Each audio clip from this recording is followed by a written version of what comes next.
My name is Andrea Wallace. I'm 32 years old, and last Easter, my family tried to erase me from my own history. I was sitting at the dinner table, the same table where my mother used to serve her famous sweet potato casserole, when my brother looked me dead in the eye and told me I was never really part of this family. He said, "Ask your mother why." My mother has been dead for 25 years. My dad dropped his fork. The whole room went silent. 18 people, forks frozen midair, napkins clutched in fists. And then my grandmother, the quietest woman at the table, 78 years old, bad knees, purse on her lap like always, stood up. She reached into that worn leather bag she's carried every single day for as long as I can remember, pulled out a yellowed envelope and said, "I've waited 25 years to show you this. Before I tell you what was inside that envelope, do me a favor, hit like and subscribe, but only if this story earns it, and drop your location and local time in the comments. I love knowing where you're listening from." Now let me take you back to March of last year, the week before Easter, when I got the phone call that started everything. I was sitting in my apartment in Richmond, reviewing structural plans for a bridge retrofit, when my phone buzzed. Dad's name on the screen. He doesn't call often, maybe twice a year. My birthday if Lorraine reminds him, and whenever there's a family announcement, he can't delegate to a group text. "Andrea, your stepmother and I want the whole family together for Easter this year." His voice had that particular flatness it gets when he's reading from a script someone else wrote. "Lorraine says we need to talk about the future of the house." The house. My mother's house. The one where Catherine Wallace planted tulips every March, read me stories in the upstairs den, and marked my height on the kitchen door frame with a pencil and a tiny star. I hadn't been back since Thanksgiving, when Lorraine seated me at the far end of the table, next to the kitchen door, like hired help who'd wandered in from the wrong entrance. "Your grandmother Eleanor will be there too," Dad added. "She asked about you." That's what made me say yes. Not him, not the house. My grandmother. "One more thing," he said, and his tone shifted. Confused, almost apologetic. "Lorraine says to bring some form of identification, a driver's license or something. She says it's for some kind of paperwork." I set my pen down. "Paperwork? At Easter dinner?" "I don't know, sweetheart. She just said to bring it." After we hung up, I sat there for a long time, staring at the blueprints on my desk. I build things for a living. Bridges, overpasses, structures designed to bear enormous weight. I know what stress fractures look like before a collapse. And that phone call had fractures all through it. I should tell you about the house. It sits on a half-acre lot at the end of Birch Lane in Millfield, Virginia. A 2-story colonial revival with a wide front porch and blue shutters my grandfather Robert painted the summer before I was born. The kind of house where the screen door slaps shut behind you and the neighbors wave without slowing their cars. My mother, Catherine, loved that house the way some people love churches. She planted yellow tulips along the front walk every spring. She kept a reading nook in the upstairs den with a green velvet chair that smelled like her perfume, something with jasmine. And every few months she'd stand me against the kitchen door frame, press a pencil flat on top of my head, and draw a small line. Then she'd add a star beside it. "That's how much you've grown," she'd tell me. "One star at a time." She died when I was 7. Lung cancer, caught too late.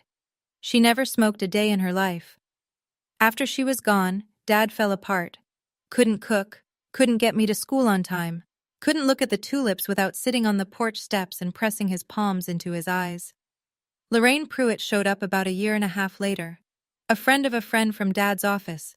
She brought casseroles. She organized the pantry. She told Dad he didn't have to do everything alone.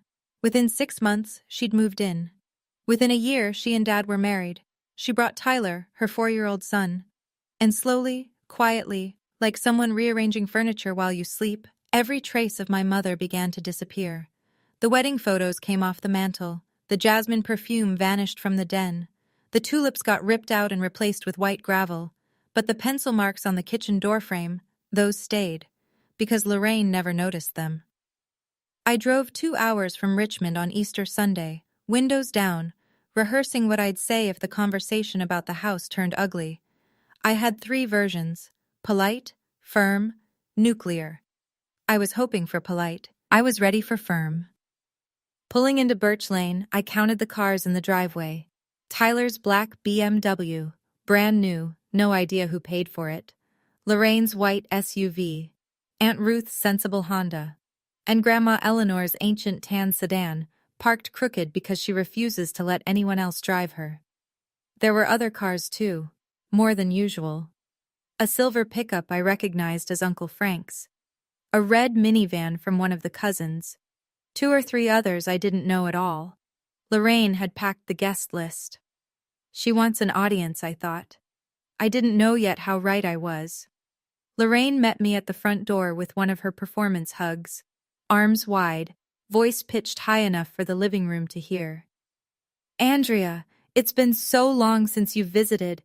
We've missed you so much." Tyler was on the couch, phone in hand. He didn't stand up, didn't even look up. I scanned the dining room as I walked through. The long oak table was set for 18. Lorraine's good china. Easter lilies in a glass vase. And next to Lorraine's seat, a manila folder, thick with papers, sitting right beside her water glass. Grandma Eleanor was in the wingback chair by the window, her old brown leather purse resting on her lap. She reached out and caught my hand as I passed. "Sit beside me tonight," she said quietly. Just that. Nothing else. From the kitchen, I heard Lorraine say to Dad, just loud enough to carry, "You remember what you need to say, right?" Dad swallowed. Nodded. The screen door slapped shut behind the last cousin to arrive, and Lorraine called everyone to the table. Lorraine had arranged the seating like a general positions troops. Tyler sat at Dad's right hand, the spot my mother used to occupy. I was at the far end again, between the kitchen doorway and an empty chair no one claimed. Grandma Eleanor had been placed somewhere in the middle, but she picked up her plate and moved it directly across from Dad before Lorraine could object. Aunt Ruth caught my eye from 3 seats down. She gave me a look I recognized, the one she uses in court depositions. "Stay sharp." The food came out: Easter ham, deviled eggs, green bean casserole, rolls from the bakery on Main Street. Lorraine carried the ham platter herself, accepting compliments as she set it down. "I was up at 5 this morning getting everything ready," she said, smiling at Uncle Frank's wife, Helen. "Nobody appreciates how much work goes into this." Nobody mentioned Catherine. Nobody ever does at these dinners. My mother's name hasn't been spoken at this table since roughly 2003. Lorraine steered the small talk the way she steers everything, with a light hand and an iron grip underneath. "Tyler has the most exciting news," she announced, touching his shoulder. "He's been offered a wonderful business opportunity. Tell them, sweetheart." Tyler leaned back, grinning. "Big things coming. Can't say too much yet, but it's going to change everything." I ate my ham in silence. Dad sat at the head of the table and stared at his plate like it owed him money. He hadn't looked at me once since I'd arrived. 20 minutes into the meal, I saw Tyler lean toward Lorraine. His lips moved. I read 2 words. "When?" And then now? Lorraine patted his hand the way you pat someone right before they walk on stage. Then Dad pushed his chair back and stood up. Dad tapped his glass with a butter knife. The conversation stopped like somebody had pulled a plug. "I want to say something important," he began. His voice cracked on the word important, and he cleared his throat. Lorraine opened the manila folder beside her plate and slid a stack of papers toward him. Dad glanced at the top page, then at Lorraine. She gave him the smallest nod. "Lorraine and I have been discussing the future of this house for a while now," he said. "And we've decided, we think the best thing for everyone, is to transfer ownership to Tyler." He said it fast, like ripping off a bandage, and then sat down immediately. The chair scraped against the hardwood. Silence. The kind that fills a room like water. Uncle Frank set down his fork. Cousin Helen pressed her napkin to her lips. Grandma Eleanor's hands, folded on the table, went very still. Tyler leaned forward with a satisfied half-smile. "I'm going to take care of this place," he said. "Keep it in the family." I looked at the stack of papers Lorraine had pushed toward Dad. From where I sat, 18 feet away, at the far end of the table, I couldn't read the fine print, but I could see the letterhead. It wasn't a law firm. It wasn't a family trust document. It was a real estate development company. Crestview Development, LLC. My hands went cold under the table. I pressed my knuckles into my thighs. They weren't keeping the house. They were selling it. The doorframe, the porch, the spot where my mother planted tulips, all of it, bulldozed for condominiums or a strip mall or whatever Crestview Development builds on top of other people's memories. Aunt Ruth set down her knife, quietly, deliberately, like a lawyer who just heard the other side's opening statement fall apart. I kept my voice level. 25 years of practice. That house is where my mother lived and died, I said. I don't agree with this. Tyler tilted his head. He had that look, the one he gets when he's about to say something he's rehearsed in the mirror, something Lorraine polished for him.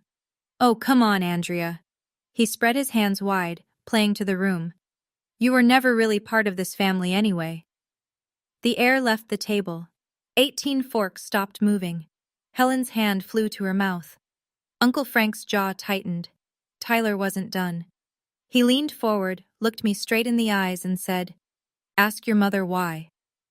The silence that followed had a physical weight. I could feel it pressing on my chest. My mother, I said, has been dead for 25 years. Exactly. Tyler's smile didn't waver. So you can't ask her, but everyone at this table has heard the rumors. I looked at Dad. Dad had dropped his fork. It hit the edge of the plate with a sharp clink that echoed off the dining room walls. His face was gray. He stared at the tablecloth, and he did not look up. He did not tell Tyler to stop. He did not say a single word. Lorraine sat perfectly still, her expression arranged into something meant to pass for sympathy. But I saw the corner of her mouth, the faintest twitch, like she'd been waiting for this moment the way a director waits for the final curtain. Margaret Holloway, my mother's oldest friend, seated near the end of the table because Grandma Eleanor had insisted she come, turned red from the collar up. Her mouth opened. But before Margaret could speak, a chair scraped the floor at the center of the table. Grandma Eleanor placed both palms flat on the oak, pushed herself up, and stood. I need to pause here for a second, because I know some of you, maybe a lot of you, have sat at a table like that, where someone used your own mother's name as a weapon, and you had to decide right there, in front of everyone, whether to flip the table or let the truth do the work. If that's you, hit subscribe. Not because I'm asking, but because what my grandmother did next is the reason I'm telling you this story at all. Let's keep going. My grandmother is 78 years old. She has arthritis in both knees and a steel rod in her left hip from a fall 6 years ago. Standing up from a chair is not a casual act for her. When Eleanor Wallace stands, she means it. She opened the brown leather purse, the same purse she's carried every day for as long as I've been alive. I'd seen her hold it at Thanksgiving, at Christmas, at my college graduation, where she sat in the back row because Lorraine had filled the family seats with Tyler's friends. That purse went everywhere with her, and sometimes, late at night when we'd sit on her screened porch drinking sweet tea, I'd see her run her thumb along something inside it. A piece of paper, an edge of something she never showed me. Now she pulled it out. A yellowed envelope, soft at the creases from years of handling. She set it on the table between the deviled eggs and the breadbasket. I have waited 25 years to show you this. Her voice was steady. No tremor, no drama, just the plain tone of a woman who has been patient long enough. Lorraine shifted in her chair. Eleanor, this is between Douglas and me. No. Grandma didn't raise her voice. She didn't need to. This is between me and the truth. She looked at Tyler, held his gaze until his smirk faded. You just told Andrea she doesn't belong in this family. You told her to ask her mother why. She paused. Let the words settle across all 18 faces at the table. Catherine can't answer, so I will. She unsealed the envelope. The glue gave way like it had been waiting. and drew out a folded sheet of paper. A lab report. Official letterhead. Dated August 14th, 2001. Tyler's smirk was gone. In its place, something that looked a lot like the first flicker of panic. In 2001, Grandma Eleanor said, 1 year after Catherine died, my son started hearing from someone in this house that Andrea might not be his biological daughter. She didn't look at Lorraine when she said it. She didn't need to. Every head at the table turned toward Lorraine on its own. I took Andrea to our family doctor myself. With his guidance, I arranged a paternity test. Andrea was 6 years old. She thought we were getting flu shots. Grandma unfolded the lab report and held it up so the table could see the header. Probability of paternity, 99.998%. She set the paper down flat. Andrea Wallace is the biological daughter of Douglas Wallace. She always has been. Uncle Frank exhaled hard, like he'd been holding his breath. Helen pressed both hands over her mouth. Two of the cousins exchanged a look that said everything. Tyler grabbed the edge of the table. That's from 2001. That's ancient. It doesn't... Aunt Ruth's voice cut through clean and calm. DNA doesn't have an expiration date, Tyler. I looked at my father. Dad's eyes were red. He was staring at the lab report like it was a mirror showing him every wrong turn he'd taken for a quarter century. Dad, my voice came out quieter than I expected. Did you know? Or did you just suspect? He opened his mouth, closed it, tried again. I didn't know who to believe. But you chose who to believe, I said. You know that, right? He said nothing. His hands lay flat on the table, palms down, fingers spread, as if the oak was the only thing keeping him from sliding under. From the end of the table, Margaret Holloway stood up. Her voice shook, but her words didn't. Catherine never betrayed Douglas. I was her closest friend for 20 years. Anyone who says otherwise is lying. Grandma Eleanor reached into the envelope again. And that isn't all. The second document was older than the first. Heavier paper, county seal embossed in the corner. Grandma Eleanor laid it beside the DNA report with the care of someone placing flowers on a grave. This is the deed to this house, she said, recorded in 1985. It lists two owners, Robert Wallace and Eleanor Wallace, joint tenancy with right of survivorship. She let the legal language hang in the air for a moment. Most of the table didn't know what it meant. Aunt Ruth did. I saw her close her eyes briefly, the way she does when a case turns in her favor. When Robert passed in 2012, Grandma continued, full ownership transferred to me, automatically. I never signed it over to Douglas. I never signed it over to anyone. Lorraine's face went white, actual white. Not the flushed pink of anger, but the bloodless pale of someone who just heard the floor crack beneath them. That's old paperwork, she stammered. Douglas has lived here for 30 years. Ruth spoke, measured, professional, the same tone she uses in depositions. Living in a house doesn't mean you own it. The deed was never transferred. I pulled the county records myself last month. Eleanor Wallace is the sole legal owner of this property. Tyler's chair scraped backward. You're saying this house isn't Dad's? This house is mine, Grandma Eleanor said. It always has been, and I will decide who stays in it. Lorraine spun toward Dad. Douglas, you're going to let your mother do this? Dad didn't answer. He was still looking at the DNA report, at 25 years of doubt laid out in black ink on a single page. Eleanor turned to me. Her voice softened for the first time all evening. I had planned to leave this house to you in my will, Andrea, but I don't think I should have to die for the right thing to happen. The Easter ham sat untouched in the center of the table. Nobody was eating anymore. Lorraine did what Lorraine always does when the ground shifts beneath her. She cried. She covered her face with both hands, and her shoulders began to shake. The tears came fast and loud, the kind designed to fill a room, to pull focus, to make everyone forget who said what 30 seconds ago. I gave 25 years to this family, she said through her fingers. I cooked, I cleaned, I raised Tyler and Andrea under the same roof. And now you want to throw me out of my own home? A few of the cousins shifted in their seats. Uncle Frank's wife, Helen, bit her lower lip. Lorraine was good at this. She'd had a quarter-century of practice at turning herself into the injured party the moment someone held a mirror up to her. Tyler backed her immediately. Mom sacrificed everything for this family. Everything. Margaret Holloway didn't move. She just said calmly, "Lorraine, I watched you replace every photograph of Catherine in this house. One frame at a time. You call that sacrifice?" Lorraine dropped her hands. Her eyes were dry. I noticed it. Aunt Ruth noticed it.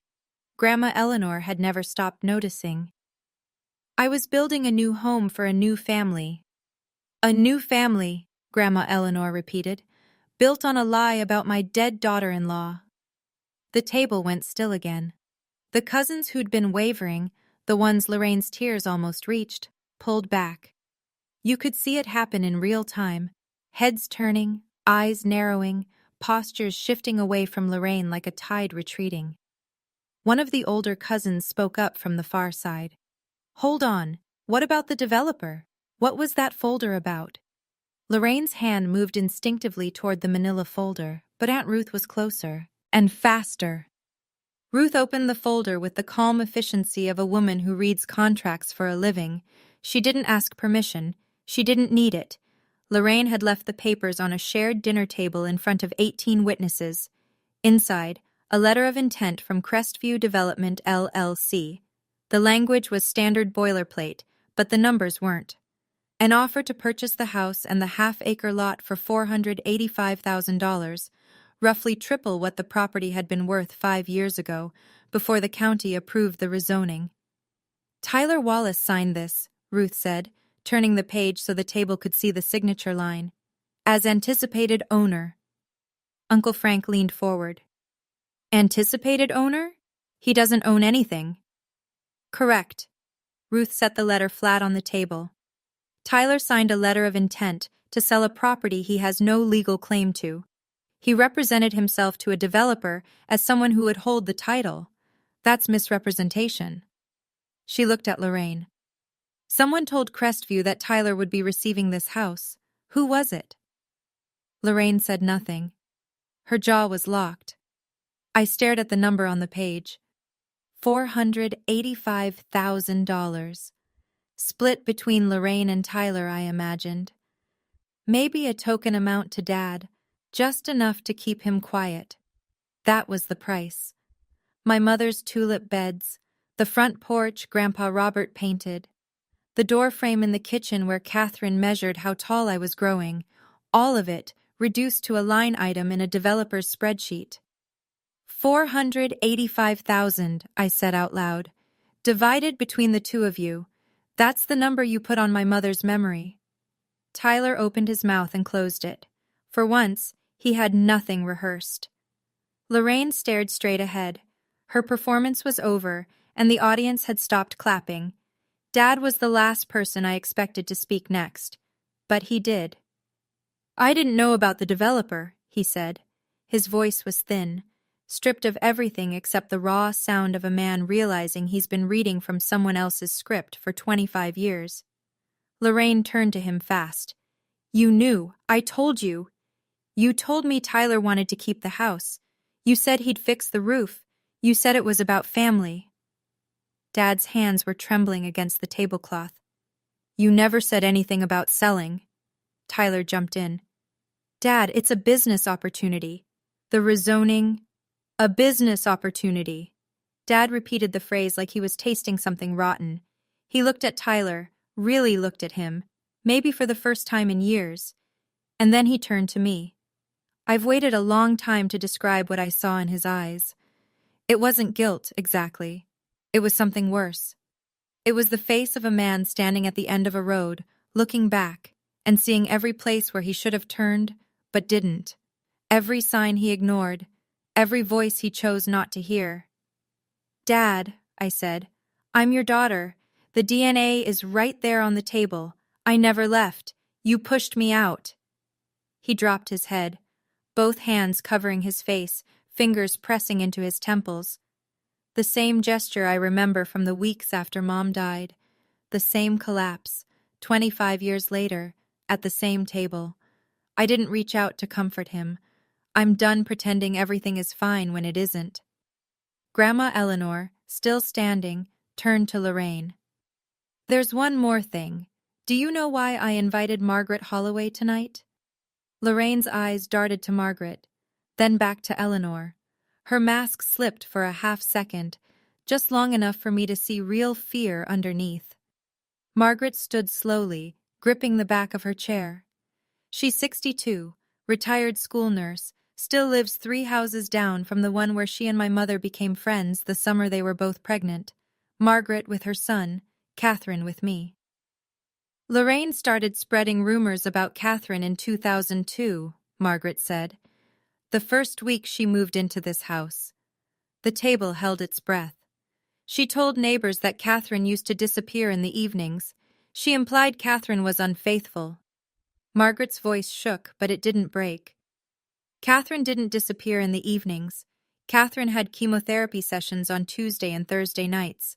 She went at night because she wanted to be home with Andrea during the day. Helen gasped softly. One of the cousins pressed a hand to her chest. I know this, Margaret continued, because I drove Catherine to every appointment.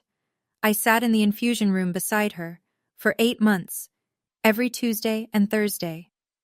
She looked at Lorraine. Catherine didn't betray anyone.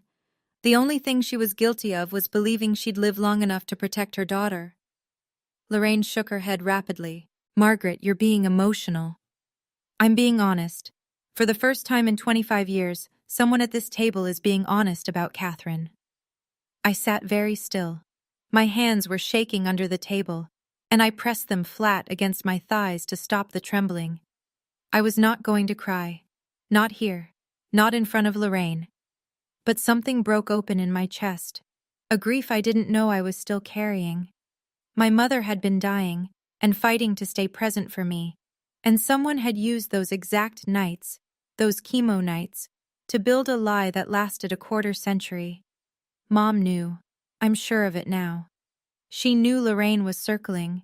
She just didn't have enough time or enough strength to fight both cancer and a con artist. Lorraine switched tactics the way a cornered animal switches direction. Fast, desperate, and all teeth. Andrea, she stood up.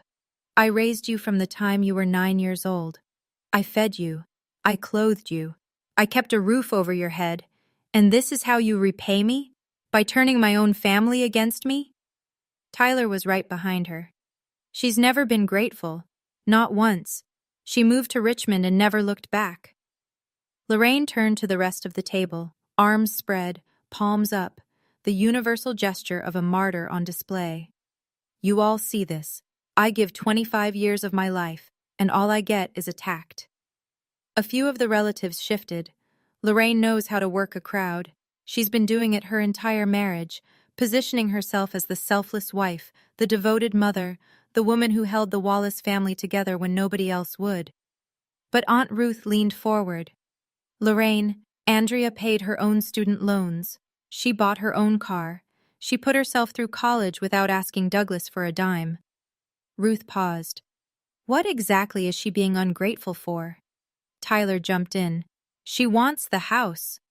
I set my napkin on the table. I don't want the house, Tyler.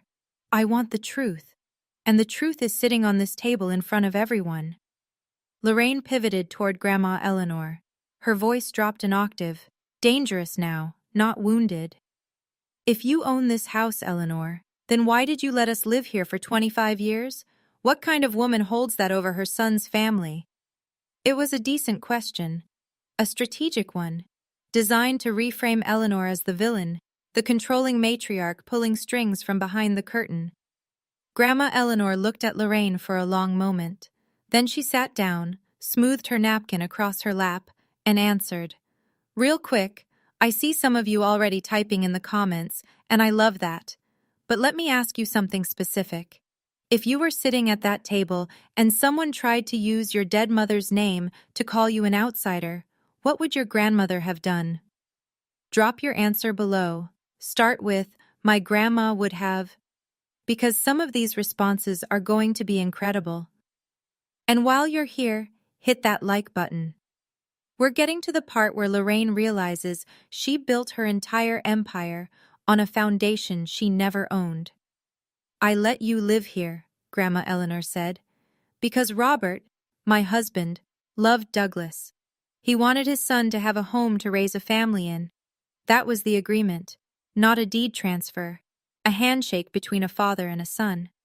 She folded her hands on the table, steady, measured. I kept quiet for 25 years because I hoped Douglas would see the truth on his own. I hoped he'd look at Andrea and recognize Catherine's eyes. I hoped he'd ask himself why his daughter stopped coming home for holidays, why she never called. She glanced at Dad. He flinched. But Douglas didn't look, because someone kept standing between him and his daughter. She turned back to Lorraine. Every time he might have questioned the rumor, you reinforced it. A comment here, a question there. Don't you think Andrea looks different from you? Wasn't Catherine out late a lot before she got sick? Small things, drip by drip, until my son stopped trusting the one person who never gave him a reason to doubt. Eleanor touched the yellowed envelope. I carried this every day, not as a weapon, as a reminder to myself that Andrea is a Wallace. Every night I opened it, I told myself, one day, she'll need this. I prayed that day would never come. She looked at Lorraine. Today it came. Because you did this in front of me, in front of everyone. If I stay silent tonight, it means I agree, and I will not agree to the erasure of my granddaughter. Nobody spoke. Uncle Frank was gripping the edge of the table. Helen had tears on her cheeks. Even the cousins who barely knew me were staring at Eleanor with something that looked like reverence. I don't control this family, Lorraine, but I will protect Catherine's name in this house, because Catherine can't protect it herself. Tyler kicked his chair backward. It struck the wall behind him, and the crack of wood against plaster silenced whatever murmuring had started among the cousins. This is garbage, he said. His face was flushed, the veins in his neck standing out. The polished performance from earlier was gone, stripped away like a cheap coat of paint. I've been here 25 years. I mowed the lawn. I was here. He jabbed a finger at me, ran off to Richmond the second she could. Aunt Ruth's voice didn't rise a single decibel. Tyler, when was the last time you fixed the roof?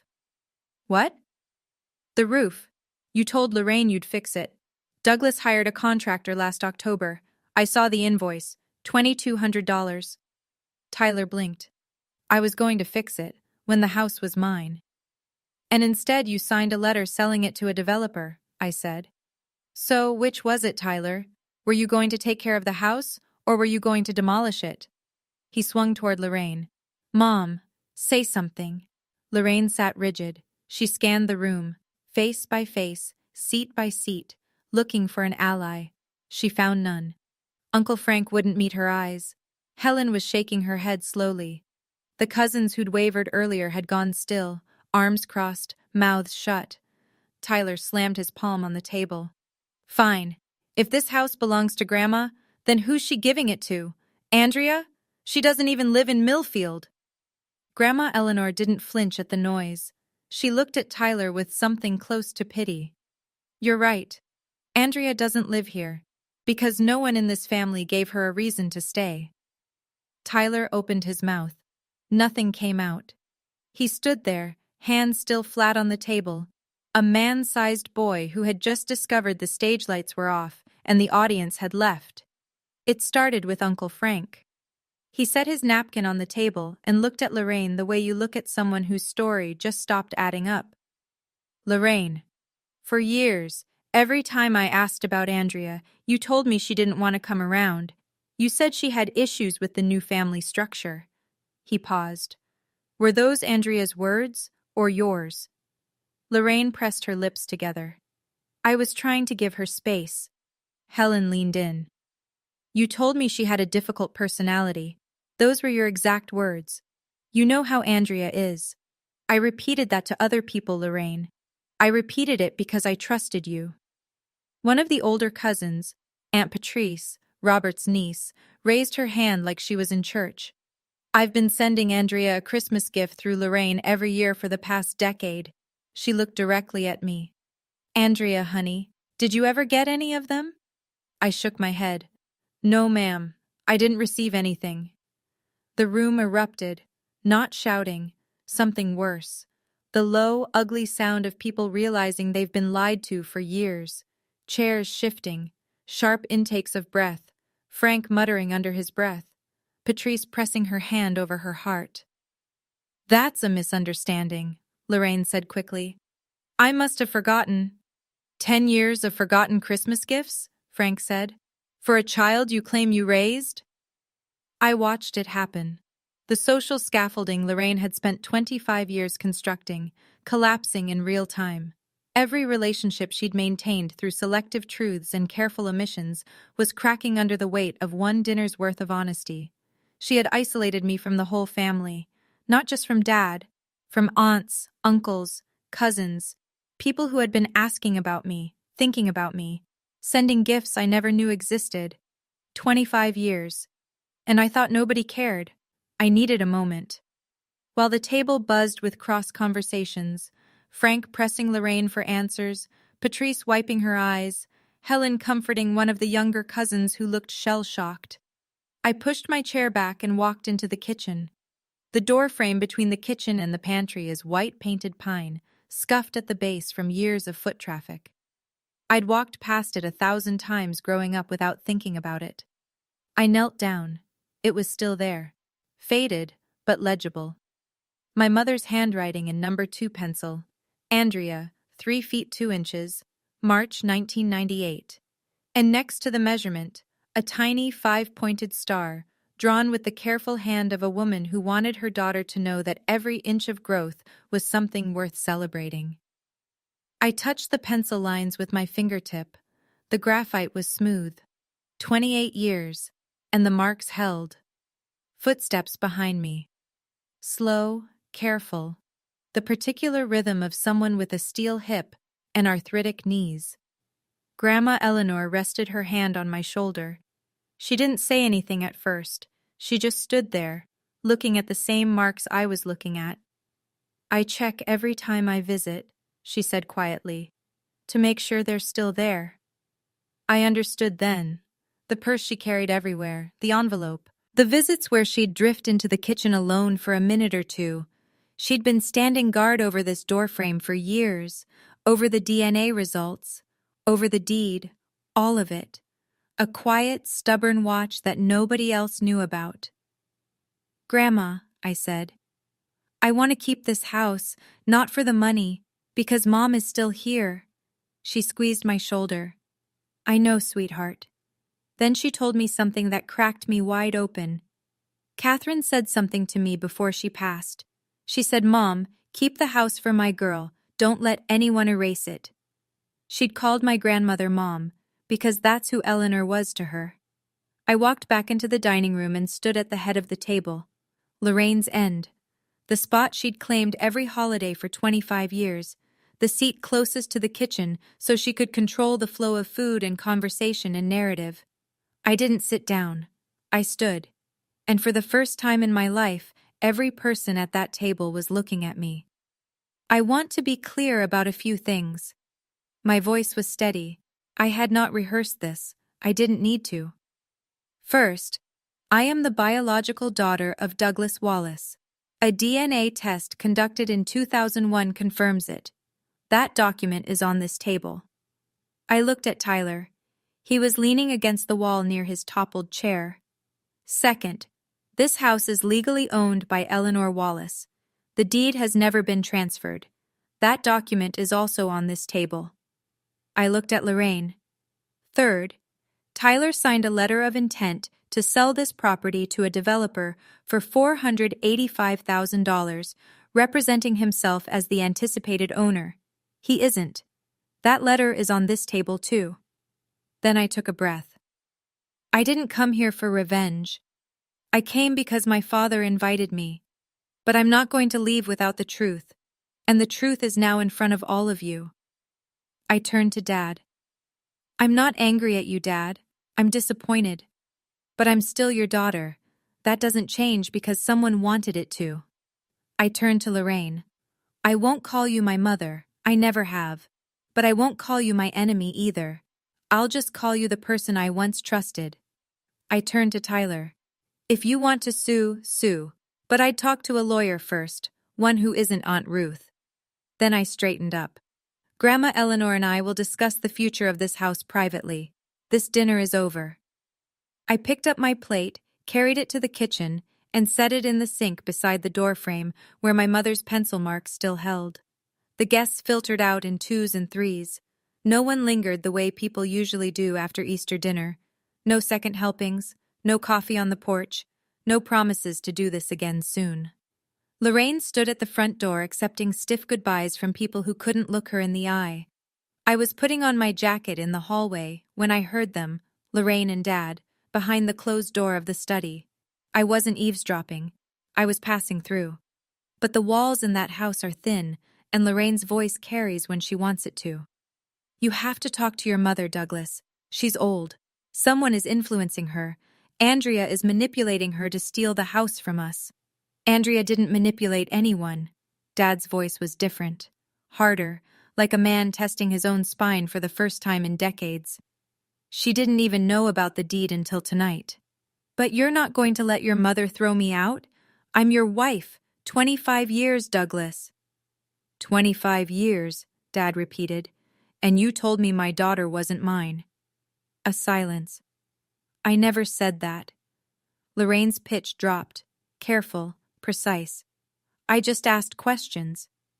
You asked questions every single day for 25 years, Lorraine. That's not asking. That's answering. I stepped away from the door.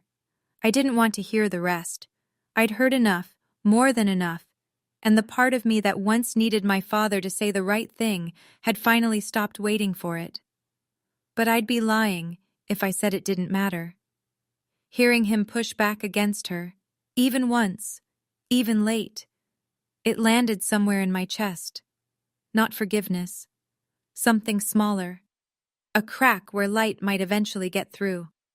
I walked out to my car. Grandma Eleanor was already in her sedan, engine idling. She rolled down the window. Tuesday, she said. I'll call Ruth. We'll get the paperwork started. Ruth filed the cease and desist letter to Crestview Development on Wednesday. By Thursday afternoon, the developer's attorney had responded. They were withdrawing the letter of intent entirely. No lawsuit, no negotiation. Tyler Wallace had misrepresented his ownership, and Crestview wanted nothing to do with the liability. Tyler's $485,000 deal evaporated in 48 hours. The following week, Grandma Eleanor signed a quitclaim deed transferring full ownership of the house to me. Ruth handled the paperwork, filed it with the county recorder's office, and called me that evening to confirm. It's done, she said. Your name is on the deed, effective immediately. I sat in my Richmond apartment and stared at the document on my kitchen table. My name, Andrea Wallace, owner of the house at 14 Birch Lane, Millfield, Virginia. I didn't celebrate. I didn't post about it online. I just sat there for a very long time, thinking about a woman who planted tulips and drew stars on door frames and died before she could see what happened to either one. In Millfield, the news traveled the way news travels in small towns, through the post office, the hardware store, the church parking lot after Sunday service. By the following weekend, everyone knew. Lorraine Wallace's 25-year narrative had collapsed, and the wreckage was public. Her friends from the Women's Auxiliary at Grace Lutheran quietly stopped calling. The invitations to book club and the Fall Bazaar Committee dried up. People are generous with second chances in small towns, but deliberate deception, the kind that spans a whole generation, crosses a line that casseroles can't fix. Tyler landed on a developer blacklist. Misrepresentation, even in a non-binding letter, has consequences in a small market. No one in Millfield or the surrounding counties would partner with him. My father called me 4 times that week. I didn't answer. 2 weeks after Easter, I drove to Millfield with a single key on a plain ring. Grandma Eleanor had pressed it into my hand the morning after the deed transfer. "The back door sticks," she'd told me. "Jiggle it left, then push." Lorraine and Tyler had moved out. Eleanor gave them 2 weeks. They took 11 days. Dad was still there, sleeping in the downstairs guest room, keeping to himself. I didn't know what to say to him yet, so I planned my first visit for a Saturday morning when he'd be at the hardware store. The house was quiet when I walked in, the kind of quiet that only happens when someone aggressive has finally left a space, like the air itself unclenched. I went straight to the kitchen, knelt at the doorframe. Andrea, 3 feet 2 inches, March 1998. The star, still there, untouched. Then I checked the coat closet under the stairs, the one Lorraine used for storage. Behind the vacuum and a stack of old tablecloths, I found a cardboard box I'd never seen before. Inside, my parents' wedding photo. Catherine and Douglas on the courthouse steps, her hair pinned with daisies. A baby picture of me, still in the hospital bracelet, and a slim hardcover book, Goodnight Moon, with my mother's handwriting on the inside cover. For Andrea. Read this when the world gets loud. Love, Mom. Lorraine had packed my mother into a box and shoved her under the stairs. For 25 years. I carried the box to the living room, set the wedding photo on the mantel, above the fireplace, where Lorraine's anniversary portrait had hung. Catherine Wallace looked out into the room she'd loved, young and smiling, daisies in her hair. On the kitchen counter I found an envelope. Grandma Eleanor's handwriting. "This house is yours now. Keep the pencil marks, and plant the tulips." A month after Easter, I finally picked up when Dad called. We met at Becker's Diner on Route 11, neutral ground, vinyl booths, coffee that tastes like it's been on the burner since 1987. He was already sitting when I walked in. He looked smaller than I remembered, thinner, like the scaffolding Lorraine had built around him had been removed, and he didn't know how to hold himself up without it. "I'm sorry, Andrea." He said it before I'd even slid into the booth. "I know that's not enough." "It isn't," I said, "but I want to hear you say it anyway." He wrapped both hands around his coffee mug. Lorraine started early, right after she moved in. She'd say things, nothing big at first. "Doesn't Andrea look different from you?" "Catherine was always out in the evenings, wasn't she?" I told myself I didn't believe it, but she said it every day. "Every single day, Andrea." And after a while the question stopped sounding like a question. "You could have asked Grandma. You could have run a DNA test yourself." I was afraid of the answer. "You were more afraid of losing Lorraine than losing me." He didn't argue. His fingers tightened around the mug, and he stared into the coffee like the answer might be floating in there somewhere. "I can't undo 25 years, he said. "No, you can't." I set my hands flat on the table. "I don't need your apology to keep going, Dad. I've been going without one for a long time. But if you want to know your daughter, your actual daughter, you start over. From the beginning. You show up when you say you will. You call when you say you'll call. And you never, ever let someone else tell you who I am." He nodded. It was shaky, and it was small. And it was the first honest thing he'd done at a table in a very long time. I heard the rest through Aunt Ruth, who hears everything through county records, church gossip, and the quiet efficiency of a woman who's been practicing law in the same town for 26 years. Lorraine rented a 1-bedroom apartment in Staunton, 30 minutes east. Douglas signed separation papers, not a full divorce, not yet, but a legal line drawn down the middle of a marriage that had been running on fumes and fabrication. She kept calling him. Every few days, a new angle. She was lonely. She was sorry. She needed him. He couldn't survive without her. Douglas stopped picking up. Tyler left Virginia entirely. Moved to Columbus, Ohio. Took a sales position at a company that manufactures industrial shelving. No BMW anymore. He'd leased it, and the payments had been coming from a joint account Lorraine shared with Dad. That account was frozen the week Ruth filed the separation papers. Lorraine lost her seat on the Grace Lutheran Women's Auxiliary. Nobody asked her to resign. They just stopped adding her name to the email chain. In a small town, that's the equivalent of a public sentencing. I didn't track any of this on purpose. I didn't need Lorraine to suffer to feel whole. Her consequences were hers. The natural result of building a life on a foundation of lies and then losing the deed to the ground beneath it. She sent me one text message 6 weeks after Easter. "You tore this family apart." I read it, deleted it, didn't reply. There was a time when that message would have gutted me, when I would have stared at the screen for hours, wondering if she was right, wondering if keeping the truth quiet would have been the kinder thing. But kindness that requires you to accept your own erasure isn't kindness. It's compliance. I put my phone down and went out to the porch to water the tulip bulbs I'd just planted. I started working on the house in May. Weekends only. I'd drive down from Richmond on Friday evening, work Saturday and Sunday, and head back before dark. The bones were good. Grandpa Robert built things to last, and the structure hadn't changed much in 40 years. What needed fixing was cosmetic, and most of it was reversal, putting back what Lorraine had removed.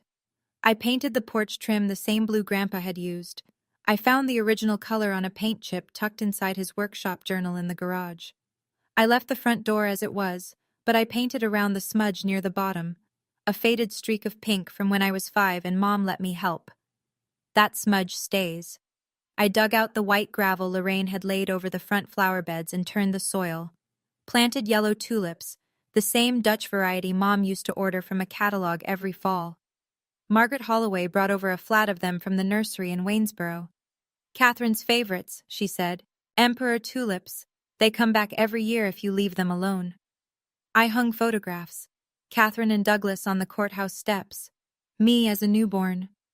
A picture Margaret had found in her own closet. My mother holding me on the porch of this house, summer of 1993, sunlight catching the daisies in the window box behind us. I'd never seen that photo before. I framed it and hung it next to the kitchen door frame, where the pencil marks are. One Saturday in late June, Dad showed up with a ladder and a box of shingles. He didn't ask if he was welcome. He just started patching the south-facing section of the roof that had been leaking since winter. I brought him a glass of water. He drank it. We didn't talk much, but he was there. And for now, that counted. In July, I set a table on the front porch. Nothing fancy. A folding table from the garage, a checkered cloth Margaret lent me, mason jars with lemonade, grilled chicken, a green salad with tomatoes from Eleanor's garden. Grandma Eleanor got the seat at the head. I didn't have to think about it. She earned it a long time ago. Aunt Ruth came. Margaret came. Aunt Patrice drove in from Roanoke with a pecan pie and an apology for 10 years of Christmas gifts that never reached me. Uncle Frank and Helen brought sweet corn from their garden. Nobody mentioned Lorraine. Nobody mentioned Tyler. There was nothing to say about them that the dinner table hadn't already settled. I made sweet potato casserole. Catherine's recipe. Margaret had written it from memory on an index card. The measurements approximate. The oven temperature a guess. She never measured anything exactly, Margaret told me. She cooked by feel. It came out slightly oversweet and a little soft in the middle. Not perfect, but it was hers, and now it was mine, and Eleanor took a second helping without being asked. Dad arrived 20 minutes late. He stood at the porch gate with his hands in his pockets, looking at the table like he wasn't sure which version of the Wallace family this was. I caught his eye, nodded. He came up the steps and sat in the last open chair, the one at the end of the table near the porch railing, the seat I used to sit in at Lorraine's dinners. He didn't complain. He didn't comment. He just sat, and he ate. And when Eleanor told a story about Grandpa Robert burning the Thanksgiving turkey in 1979, he laughed. A real laugh. The first one I'd heard from him in years. I looked around the table. This was my family, not the one I'd been assigned, the one I chose to keep. If you're still listening, and I hope you are, let me tell you something I didn't understand until that summer. I spent 25 years waiting for my father to see me, waiting for him to look past Lorraine, past the whispers, past whatever doubt she dripped into his ear day after day, and recognize his own daughter. I thought if I worked hard enough, stayed quiet enough, never caused trouble, he'd finally turn around and say, "There you are." He never did. And it wasn't because I was invisible. It was because someone kept standing in his line of sight, and he let her. I don't hate Lorraine. I don't hate Tyler. I hate the silence. 25 years of it, from my father and from me. I played my part in it too. I stopped coming home. I stopped calling. I told myself I was protecting my peace, but part of it was fear. Fear that if I pushed too hard, I'd lose the last thread connecting me to this family, to this house, to my mother. You want to know my biggest regret? It isn't the Easter dinner. It isn't being humiliated in front of 18 people. It's this. I never once sat down with my grandmother and asked, what really happened? The truth was always there, in her purse, on the doorframe, in Margaret's memory. I just needed to ask the question sooner. But I also know this. The moment you learn the truth matters less than what you do with it. You can use it as a weapon or a foundation. I chose foundation. I kept the house. I planted the tulips. I hung my mother's pictures. And I stopped waiting for someone else to tell me I belonged. I belong because I say so. The deed is in my name. And the pencil marks on the doorframe are in my mother's handwriting. That's enough proof for anyone. Since that Easter, I've been living by a few new rules. Nothing dramatic, just lines I drew for myself that help me sleep at night. 1. I don't explain where I belong anymore. The DNA said it. The deed said it. The doorframe said it. If someone still has questions after all of that, the problem isn't my evidence. It's their willingness to look at it. 2. I welcome my father when he shows up. But I don't go searching for him. For 25 years, I knocked on a door that kept closing. The door to my house is open now, wide open. But he has to walk through it himself. No shortcuts, no one else carrying him. 3. I plant tulips every spring. Yellow emperor tulips, the same ones my mother ordered from the catalog. They go in the front beds along the walk, where Lorraine's white gravel used to be. Every March, they push through the cold soil. And every March, I stand on the porch and watch them open. They come back because that's what tulips do. They survive the frost and they bloom anyway. My mother would have liked that metaphor. She probably would have said I was being dramatic. And 4. I make sweet potato casserole for every holiday. Catherine's recipe. Margaret's handwriting on an index card. The measurements are approximate. The oven temperature is a guess. It's never quite right, and that's exactly the point. My mother didn't leave me this recipe in a will. She left it in the memory of her best friend. And that's the kind of inheritance Lorraine could never have sold to a developer. Boundaries aren't walls. They're door frames. You can still see through them. You just get to decide who walks in. And if someone walks in and makes you feel like a stranger in your own home, you check the deed. Make sure your name is on it. Then ask them to leave. It's March again. Almost Easter. The tulips along the front walk are just starting to push through. Small green spears testing the air, deciding if it's safe to open. I'm hosting this year. The table is set for 8. Grandma Eleanor, Aunt Ruth, Margaret, Patrice, Frank and Helen, and Dad, if he comes. I sent him an invitation. A real one, handwritten, mailed to the guest room he's still renting on the other side of town. He hasn't replied yet, but the chair is there, at the end of the table, waiting. Lorraine sent me a message last week. I hope you're satisfied. I read it the same way I read the last one. Then I deleted it. I don't owe her a response. I don't owe her my anger. I don't owe her anything at all. Tyler is somewhere in Columbus, selling industrial shelving. I hear he's doing fine, in the way that people say fine when they mean quiet. I don't keep track. That chapter closed when the cease and desist was filed, and I don't reread closed chapters. Last night, I walked through the kitchen on my way to bed. I stopped at the doorframe, the way I always do. The pencil marks were there. Andrea, 3 feet 2 inches, March 1998. The star my mother drew beside it. I picked up a pencil from the counter, reached up and drew a second star, right next to hers, small and careful, the way she taught me. She measured how tall I was. I'm measuring how far I've come. My name is Andrea Wallace. I'm 32 years old. This is my house. And the woman who built the lies is gone. But the woman who drew the stars, she's still right here, in every mark on this doorframe, in every tulip pushing through the soil, in every plate of sweet potato casserole that doesn't come out quite right. She's here. And so am I. That's my story. And if it hit close to home, if you've ever sat at a table where your own family made you feel like a guest in your own life, I want to hear about it. Drop a comment below. My boundary moment was, because I believe every woman who draws a line gives permission to the next one. If you want more stories like this, check the description. I've linked a few that'll keep you up past your bedtime. Hit subscribe if you haven't already. Share this with someone who needs to hear it tonight. And remember, you don't need anyone's permission to belong in your own life. See you in the next one.